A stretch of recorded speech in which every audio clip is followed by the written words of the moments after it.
বছরের এই শেষটায় এসে অনেক মানুষকে ধন্যবাদ জানানোর আছে। যারা আপন সেজে পিছন থেকে ছুরি মারছিল তাদেরও ধন্যবাদ। যারা কথা দিয়ে মন ভেঙে ফেলাইছিল সেই মানুষগুলোরও ধন্যবাদ। ছেড়ে যাওয়া মানুষগুলোর আরো বেশি ধন্যবাদ। নানানভাবে যারা আমার ঠকাইছে তাকেও অনেক ধন্যবাদ। মানে আপনারা এইসব না করলে ভাই হয়তো আমি বুঝতাম না, অনেক কিছু শিখতাম না, যে আর আমি স্ট্রং হইতে পারতাম না। আপনাকে এই ছোট ছোট ধাক্কাগুলা আমারে হয়তো সামনে বড় কিছু করে তুলতে পারে। মানে যে কষ্ট, মানে কষ্টগুলা হয়তো আমার সফলতা এনে দিতে পারে। মানে অন্তত কিছু না পারি, সফলতা যদি না আসে তাও তো অন্তত শিখবার পারলাম যে মানুষ চিরদিন সবসময় পাশে থাকে না, বা প্রয়োজন শেষ হইলে মানুষ চলে যায়। ওই হিসাবে মনে করেন আপনাকে আমি সবসময় ধন্যবাদ জানাই। মানে এতে হয়তো পরবর্তীতে আমার মনটা আরো শক্ত হইব, বা কষ্ট ছোট মোটো কষ্ট পাইলো বা কেউ ছেড়ে গেল আমার এতটা কষ্ট লাগবে না।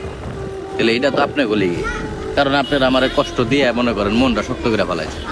তো ওই হিসাবে সবসময় মনে করেন যে আপনাকে আমি ধন্যবাদ। তো আমি বুঝলাম না আমি বোকা না আপনারাই বোকা, এই জিনিসটা আমি এখনো বুঝতে পারলাম না।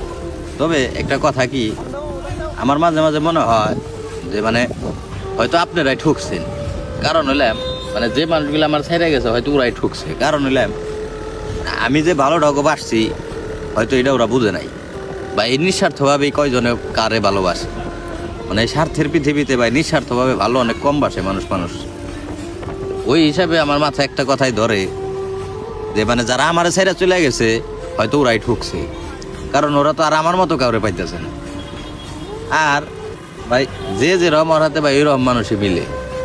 মানে এখন যদি আমি স্বার্থের সম্পর্ক করতাম তাহলে হয়তো ওর সাথে আমার সম্পর্কটা ঠিক থাকতো, বা আমার আপন মানুষগুলো আমার ছেড়ে যেত না। হয়তো ভালোবাসছিলাম কিন্তু ওরা জিনিসটা মানে ওরা তো স্বার্থপর ওই হিসাবে নিয়েছিল, এই কারণে হয়তো সম্পর্কটা নষ্ট হয়ে গেছে। যাই হোক, ওইটা কোনো কথা না। মানে তারা কোনো সময় বুঝেই নাই যে ভালোবাসা জিনিসটা কি। ভালোবাসা বুঝবার গেলেও ভাই এটা সুন্দর মন লাগে।